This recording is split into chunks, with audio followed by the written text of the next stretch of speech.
Welcome back to my Sneha tutorial class में आपका स्वागत है। तो आ जाइए, आज मैं टॉपिक नंबर 2 लेकर आई हूँ। तो पहले मैंने आपको ब्लड के बारे में संपूर्ण जानकारी बता दी। अगला टॉपिक हमारा होगा ब्लड ग्रुप यानी कि रक्त का समूह। ठीक है, आज मैं इसके आगे कंटिन्यू करूँगी यानी कि पोषक पदार्थ के बारे में आज मैं संपूर्ण जानकारी आपको दूंगी कि पोषक पदार्थ क्या होते हैं, पोषक पदार्थ हमारे लिए क्यों आवश्यक होते हैं, शरीर की वृद्धि के लिए पोषक पदार्थ क्या हमारी सहायता करते हैं। इसके बारे में आज हम लोग संपूर्ण जानकारी बच्चों लेते हैं कि पोषक पदार्थ हमारे लिए क्यों आवश्यक होते हैं। तो जिस भोजन का हम सेवन करते हैं यानी कि जो भी हम दिन प्रतिदिन खाना खाते हैं, जिस भोजन का हम सेवन करते हैं उनमें अनेक रासायनिक तत्व होते हैं बच्चों। क्या होते हैं? अनेक रासायनिक तत्व होते हैं। इन रासायनिक तत्वों को हम पोषक तत्व कहते हैं। अगर कोई पूछे कि रासायनिक तत्व किसमें, पोषक तत्व किसके कहते हैं, तो हम लोग आंसर करेंगे जिस भोजन का हम दिन प्रतिदिन सेवन करते हैं उसमें अनेक रासायनिक तत्व होते हैं। इन रासायनिक तत्वों को क्या कहते हैं बच्चों? पोषक तत्व कहते हैं। हम कह सकते हैं कि पोषक तत्व भोजन में उपस्थित वे अदृश्य घटक होते हैं जिनकी आवश्यकता हमें शरीर को स्वस्थ बनाए रखने के लिए होती है। यानी कि पोषक पदार्थ में भोजन में उपस्थित वे पोषक पदार्थ होते हैं जो मुझे दिखते नहीं हैं, मगर हमारे शरीर को स्वस्थ बनाए रखने के लिए मुझे किसकी ज़रूरत होगी? मुझे पोषक पदार्थों की आवश्यकता होगी। अब बात करते हैं कि पोषक पदार्थ हमारे लिए किस लाइन पे जरूर है। तो जैसे हमें ऊर्जा प्रदान करने के लिए कौन सा स्रोत होता है, तो ऊर्जा हमारे शरीर को कौन देता है? कार्बोहाइड्रेट तथा वसा देगा। हमें ऊर्जा किससे प्राप्त होती है? तो हमें ऊर्जा जो है ना कार्बोहाइड्रेट तथा वसा से प्राप्त होती है। अब शरीर का निर्माण किससे होगा? तो शरीर का निर्माण हमारा प्रोटीन और जल से होगा बच्चों। अब हमारे शरीर की जो रोग से रक्षा कौन करता है? तो हमारे शरीर की रोगों से रक्षा विटामिन प्लस खनिज लवण करते हैं, यानी कि मिनरल्स वगैरह जो चीज़ें होती हैं उनसे हमारे रोगों की रक्षा होती है। अब बात करते हैं मनुष्य के शरीर में विभिन्न कार्यों के लिए विभिन्न पोषक तत्वों की आवश्यकता होगी, क्योंकि हम दिन प्रतिदिन जो भी कार्य करते हैं अगर हमारे शरीर में न्यूट्रिएंट्स की कमी हो जाएगी तो हमें क्या हो जाएगा? हमारे शरीर में रोग उत्पन्न हो जाएंगे और हमारे शरीर को क्या हो जाएगा? रेस्ट की आवश्यकता हो जाएगी। इसलिए हमें पोषक तत्वों की आवश्यकता होती है, क्योंकि अगर हमें अपनी बॉडी को स्वस्थ रखना है तो हमें अपने भोजन में क्या लेना चाहिए? दिन प्रतिदिन न्यूट्रिएंट्स का सेवन करना चाहिए। ठीक है, आप जो बात करते हैं मनुष्य के शरीर विभिन्न कार्यों के लिए विभिन्न पोषक तत्वों की आवश्यकता होती है। तो नंबर 1 हमें कार्बोहाइड्रेट की आवश्यकता होगी, यानी हमारी बॉडी को कितनी नीड होगी कार्बोहाइड्रेट की? 55 से लेके 60% तक हमारे बॉडी में कार्बोहाइड्रेट की नीड होती है। अब वसा की बात करते हैं। ठीक है, वसा, फिर प्रोटीन आएगा, 4th नंबर पे विटामिन आएगा, 5th नंबर पे आपका मिनरल्स आएगा, खनिज आएगा जिसको बोलेंगे, और आपका 6th नंबर पे हो जाएगा जल।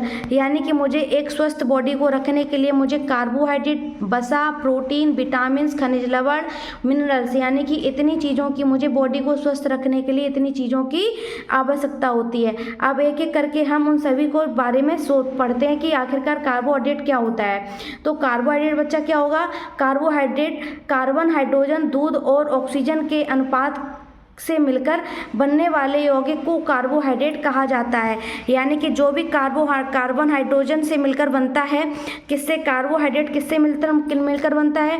कार्बन, हाइड्रोजन, दूध और ऑक्सीजन के अनुपात से जो भी चीज़ मिलकर बनती हैं उनको क्या कहते हैं? कार्बोहाइड्रेट कहा जाता है। अच्छा, कार्बोहाइड्रेट का रेशियो पूछे तो कितना होता है? 1:2:1 होता है। इसका जो कार्बोहाइड्रेट का प्रमुख कार्य क्या होगा? तो इसका प्रमुख कार्य प्रतिदिन शरीर को ऊर्जा प्रदान करना होता है। बहुत ही इंपॉर्टेंट क्वेश्चन है ये कि शरीर को मुख्य रूप से कार्य करने के लिए हमें किसकी आवश्यकता होगी? तो शरीर को मुख्य रूप से कार्य करने के लिए कार्बोहाइड्रेट की आवश्यकता होगी। ठीक है, इनकी मात्रा आहार में सर्वाधिक होनी चाहिए। क्या होती है? इसकी जो मात्रा होती है यानी कार्बोहाइड्रेट होता है वो सर्वाधिक मात्रा में हम लोग इनटेक करते हैं। ठीक है, तो इनकी जो मात्रा होती है आहार में सर्वाधिक होती है। हमारे शरीर की लगभग 55 से 65% ऊर्जा की पूर्ति किससे होती है बच्चों? कार्बोहाइड्रेट से होती है। किससे? अगर कोई पूछे आपसे कि कोई क्वेश्चन पूछा जाए कि अगर हमारे शरीर को 55 से लेकर 60% जो 65% की ऊर्जा होती है वो हमें किससे मिलती है? तो 55 से 65% की ऊर्जा मुझे किससे मिलती है बच्चों? कार्बोहाइड्रेट से मिलती है। अब बात करेंगे 1 ग्राम कार्बोहाइड्रेट द्वारा कितनी ऊर्जा उत्पादित होती है। तो 1 ग्राम अगर हमने कार्बोहाइड्रेट खाया है तो कितनी ऊर्जा मिलेगी, 4.2 किलो कैलोरी ऊर्जा मुझे मिलती है। कितनी मिलती है बच्चा, 1 ग्राम कार्बोहाइड्रेट द्वारा कितनी ऊर्जा उत्पादित होती है बच्चा, 4.2 किलो कैलोरी ऊर्जा होती है बच्चों। अब बात करते हैं कि कार्बोहाइड्रेट के स्रोत क्या होते हैं, यानी कि मुझे कार्बोहाइड्रेट किससे प्राप्त होता है बच्चों। तो मुझे कार्बोहाइड्रेट जो है ना वो किससे, सभी अनाजों में क्या होता है बच्चा, सभी अनाजों में आपका कार्बोहाइड्रेट होता है, जैसे गेहूं, जो मक्का, चावल, शहद, आलू, केला, गुड़, गन्ना, शकरकंद आदि, इन सभी में क्या होता है, प्रचुर मात्रा में कार्बोहाइड्रेट होता है। इसे शर्करा या शुगर भी कहते हैं। किसको, कार्बोहाइड्रेट को शर्करा भी कहते हैं, क्योंकि यह स्वाद में मीठे होते हैं। कौन से होते हैं, जैसे कि अनाज आपका हल्का मीठा होता है, ठीक है, जौ भी हल्की मीठी होती है, अब आपका चावल भी खाओगे तो भी हल्का मीठा लगेगा, शहद तो होता ही है मीठा, आलू भी हल्का सा मीठा होगा, केला, अमरूद, ये सब कैसे होते हैं बच्चा, ये सब आपके हल्के मीठे होते हैं, इसीलिए इनको क्या कहते हैं, कार्बोहाइड्रेट को क्या कहते हैं, इसे शर्करा भी कहते हैं। अब जो होती है ना बच्चा, कार्बोहाइड्रेट को भी 3 प्रकार में बताया, यानी 3 भागों में कार्बोहाइड्रेट को ड्राइव किया गया है। नंबर पहला क्या है आपका, मोनोसैकेराइड, नंबर सेकंड आपका डाइसैकेराइड, नंबर 3 आपका पॉलीसैकेराइड। अब इसका फंक्शन देखते हैं कि मोनोसैकेराइड का क्या कार्य होता है हमारी बॉडी के लिए। तो बच्चा मोनोसैकेराइड जो होता है यह एक ही प्रकार के कार्बन के अणुओं से बना होता है, यानी कि यह जो मोनोसैकेराइड होता है ना बच्चा, यह एक ही कार्बन के अणुओं से बना होता है। यह सबसे सरल कार्बोहाइड्रेट होता है, यानी जो कार्बोहाइड्रेट होते हैं वो पहली चीज़ तो कॉम्प्लेक्स होते हैं, यानी कि उनको हम लोग आसानी से पचा नहीं पाते हैं। कार्बोहाइड्रेट आपके कॉम्प्लेक्स मॉलिक्यूल्स होते हैं, उनको तोड़ने का कार्य सरल अणुओं में जब हम किसी चीज़ को तोड़ पाएंगे तभी हम उसको डाइजेशन करवा पाएंगे, ठीक है। तो यह सबसे जो मोनोसैकेराइड होता है यह सबसे सरल कार्बोहाइड्रेट होता है।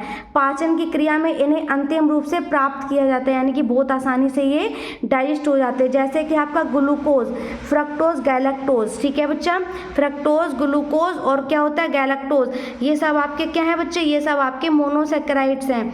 अब बात करते हैं ग्लूकोज, तो ग्लूकोज को आपका क्या कहते हैं, तुरंत ऊर्जा का स्रोत कहते हैं, यानी कि इंस्टेंट एनर्जी किससे प्राप्त होती है, इंस्टेंट एनर्जी हमें ऊर्जा यानी कि ग्लूकोज से प्राप्त होती है।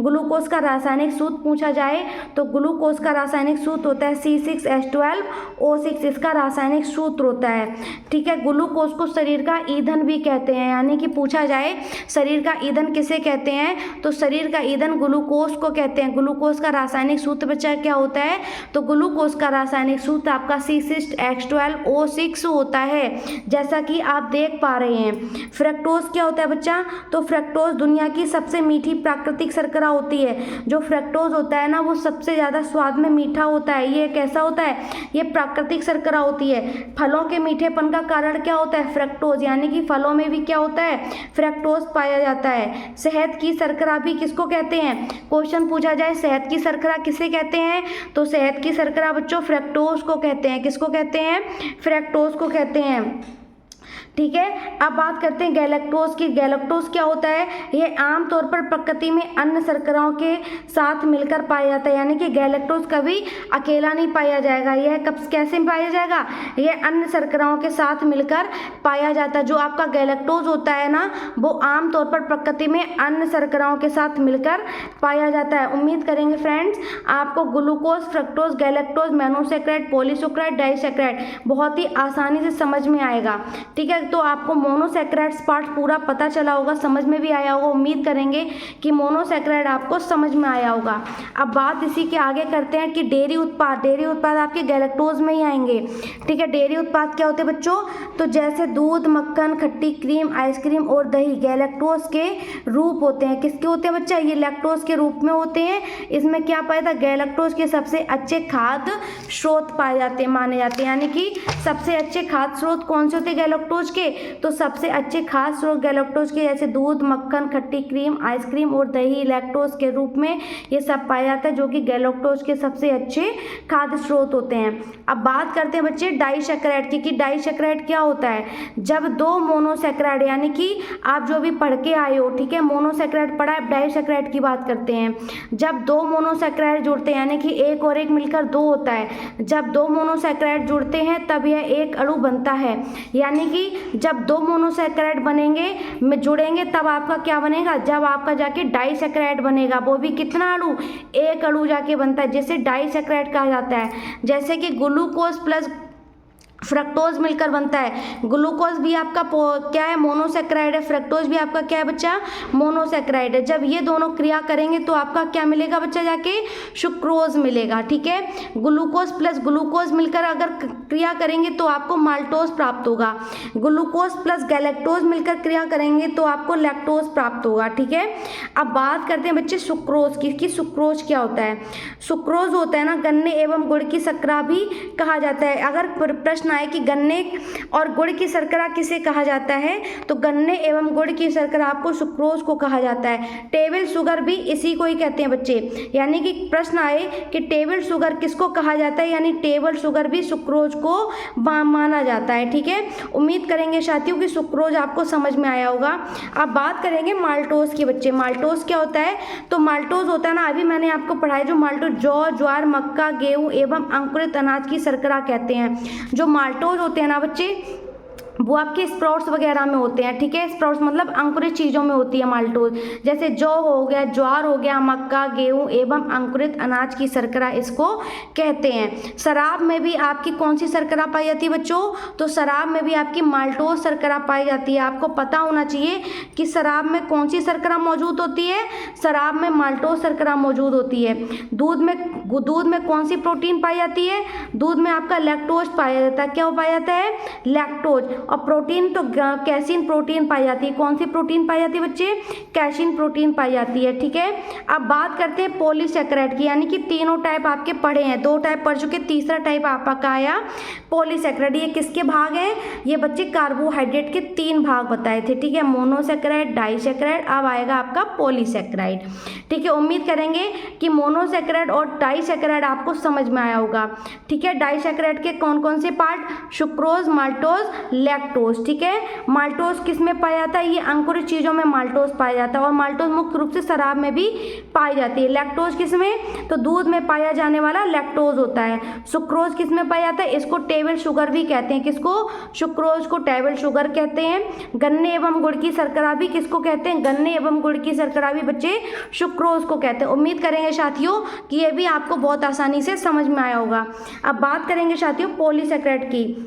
दोस्तों पॉलीसेक्राइड क्या होता है, तो पॉलीसेक्राइड होता है यह सबसे जटिल शर्करा होती है, यानी कि ये बहुत ही कॉम्प्लेक्स मॉलिक्यूल होता है, इसको हम लोग आसानी से डाइजेस्ट नहीं करा पाएंगे। तो पॉलीसेक्राइड बच्चों कैसा होता है, यह सबसे जटिल शर्करा है। इसके निर्माण में 2 या 2 से अधिक मोनोसेक्राइड भाग लेते हैं। यानी कि पॉलीसेक्राइड में क्या होता है, मोनोसेक्राइड के 2 से या 2 से अधिक भी अणु क्या लेते हैं, भाग लेते हैं। ठीक है, यह भोजन को संचित करने का कार्य करता है। यानी कि पॉलीसेक्राइड का मुख्य कार्य क्या होगा बच्चे, तो पॉलीसेक्राइड का मुख्य कार्य होता है आपका भोजन को संचित करता है, स्टोर करता है। ठीक है, अब बात करेंगे बच्चे स्टार्च की। स्टार्च क्या होता है, अच्छा स्टार्च होता है ना, वो कैप्सूल के आवरण जो होता है ना, जो कैप्सूल का बाहरी आवरण होता है वो किससे बना होता है, तो कैप्सूल का बाहरी आवरण भी स्टार्च का बना होता है। स्टार्च मुख्य रूप से पौधों में पाया जाने वाला सबसे आम खाद्य भंडारण पॉलीसेक्राइड है। ठीक है, स्टार्च जो होता है वो पौधों में पाया जाने वाला सबसे आम खाद्य भंडारण, यानी कि स्टार्च किस में पाया जाता है, और स्टार्च पौधों में पाया जाता है। उम्मीद करेंगे साथियों, और ये किस में, कैप्सूल भी स्टार्च का बना होता है। कैप्सूल जो होता है वो किसका बना होता है बच्चे, तो कैप्सूल भी आपका स्टार्च का बना होता है। उम्मीद करेंगे साथियों आपको पॉलीसेक्राइड में स्टार्च बहुत आसानी से और सरल और सुगम भाषा से समझ में आया होगा। अब बात करते हैं बच्चा सेलुलोज की, कि सेलुलोज क्या होता है। अब सेलुलोज पौधों में पाया जाने वाला एक अन्य महत्वपूर्ण पॉलीसेक्राइड है। अब पॉलीसेक्राइड आपके क्या होते हैं, पॉलीसेक्राइड में सेलुलोज जो होता है ना, सेलुलोज पौधों में पाया जाने वाला एक अन्य महत्वपूर्ण पॉलीसेक्राइड होता है। यानी कि सेलुलोज किस में पाया जाता है, सेलुलोज आपका पौधों में पाया जाता है। ठीक है, अब बात करते हैं ग्लाइकोजन की, कि ग्लाइकोजन बच्चे क्या होता है, तो ग्लाइकोजन मुख्य रूप से जानवरों में, जो जानवर होते हैं उनमें भंडार पॉलीसेकेराइड भाग लेते हैं, यानी ग्लाइकोजन जानवरों में प्रमुख भंडार पॉलीसेकेराइड भाग लेते हैं। यानी कि जानवरों में कौन सा ग्लाइकोजन पाया जाता है? ग्लाइकोजन यकृत और मांसपेशियों से संग्रहित होता है, यानी ग्लाइकोजन होता है वो किससे बनता है? यानी वो यकृत में और मांसपेशियों में संग्रहित होता है, ठीक है। और जानवरों में ऊर्जा आरक्षित के रूप में कार्य करता है, यानी कि जानवरों में ग्लाइकोजन किस रूप में कार्य करेगी? तो जानवरों में ऊर्जा के रूप में, आरक्षित के रूप में क्या करता है? ये जानवरों में ऊर्जा आरक्षित करता है, ठीक है। तो ग्लाइकोजन जानवरों में ऊर्जा आरक्षित करता है और और क्या होता है? ये यकृत और मांसपेशियों में संग्रहित होता है जाके, ठीक है। अब जो काइटिन की बात करेंगे, काइटिन क्या होता है? तो काइटिन एक नाइट्रोजन युक्त कार्बोहाइड्रेट है। काइटिन क्या है? काइटिन एक नाइट्रोजन युक्त कार्बोहाइड्रेट है जो मुख्य रूप से कवक में पाया जाता है। काइटिन किस में पाया जाता है? यह नाइट्रोजन युक्त कार्बोहाइड्रेट है, यानी कि काइटिन में नाइट्रोजन और कार्बोहाइड्रेट पाई जाती है जो मुख्य रूप से कवक में पाया जाता है। यह पूरा काइटिन किस में? ये कवक के रूप में पाया जाता है। कवक की कोशिका भित्ति किसकी बनी होती है बच्चों? तो कवक की जो सेल वॉल होती है वो काइटिन की बनी होती है प्यारे साथियों। काइटिन की कोशिका भित्ति किसकी बनी होती है? कवक की कोशिका भित्ति काइटिन नामक यौगिक से बनी होती है साथियों। काइटिन भी आपको बहुत ही आसानी से, सरल और सुगम भाषा से समझ में आया होगा। अब बात करते हैं बच्चे फैट की, यानी कि वसा की। वसा क्या होता है? वसा अर्थात चिकनाई शरीर को क्रियाशील बनाए रखने में सहयोग करता है, मगर मुझे ज़्यादा वसा का प्रयोग नहीं करना चाहिए, ठीक है। वसा शरीर के लिए उपयोगी है, परंतु इसकी अधिकता हानिकारक भी होती है। अगर हम कोई चीज़ का आसानी से या थोड़ा सा प्रयोग करते तो वो सही और लाभदायक होता है, मगर अगर हम किसी चीज़ का उपयोग ज़्यादा तरीके से करते हैं, ज़्यादा मात्रा में करते हैं, तो वो हमारे शरीर को कहीं ना कहीं घातक होता है, ठीक है। तो वसा का कार्य क्या होता है? वसा अर्थात चिकनाई शरीर को क्रियाशील बनाए रखने में मदद करती है। वसा शरीर के लिए उपयोगी तो है, परंतु इसकी अधिकता हानिकारक भी हो सकती है। अगर जितना हमारे लिए वसा उपयोगी भी होती है, उतनी हमारे लिए हानिकारक भी होती है, ठीक है साथियों। तो हमारे शरीर में वसा लिपिड के रूप में मिलती है। ये किसके रूप में मिलती है बच्चा? हमारे शरीर में ये वसा जो होती है ना, वो किस रूप में मिलती है? लिपिड के रूप में मिलती है। इसमें कार्बन, हाइड्रोजन एवं ऑक्सीजन जो होते हैं ना, विभिन्न मात्राओं में उपस्थित रहते हैं। यानी कि इसमें जो होता है ना लिपिड या वसा में, इसमें कार्बन, हाइड्रोजन एवं ऑक्सीजन के क्या होते हैं? विभिन्न मात्राओं में उपस्थित रहती है। सामान्यतः एक वयस्क व्यक्ति को कितनी ऊर्जा की आवश्यकता होनी चाहिए? तो सामान्यतः एक वयस्क व्यक्ति को 20 से 30% ऊर्जा वसा में प्राप्त होनी चाहिए, ठीक है। 1 ग्राम वसा से कितने किलो कैलोरी उत्पन्न होती है? 1 ग्राम वसा से 9.3 किलो कैलोरी ऊर्जा उत्पन्न होती है साथियों। वसा के बच्चा स्रोत क्या क्या हो सकते हैं? तो वसा के स्रोत आपके जैसे कि मक्खन हो गया, घी हो गया, दूध हो गया, पनीर, अंडे की जर्दी, मांस, तेल आदि। इन सब से आप क्या प्राप्त करते हैं बच्चे? इन सभी से आप वसा प्राप्त करते हैं। अब वसा के अगर प्रकार की बात करते हैं तो वसा कितने प्रकार का होता है साथियों? तो वसा 3 प्रकार का होगा साथियों। वसा कितने प्रकार का होता है? वसा 3 प्रकार का होता है। संतृप्त वसा, असंतृप्त वसा और ट्रांस फैट वसा। कौन कौन सी वसा? नंबर 1 आपका संतृप्त वसा, नंबर 2 असंतृप्त वसा, नंबर 3 आपका ट्रांस फैट वसा। अब इनको भी एक एक करके पढ़ लेते हैं कि वसा, संतृप्त वसा क्या होती है, असंतृप्त वसा क्या होती है, ट्रांस फैट वसा बच्चों क्या होती है। इसके बाद मैं आपका इसकी महत्वपूर्ण सीरीज लेकर आऊंगी, ठीक है।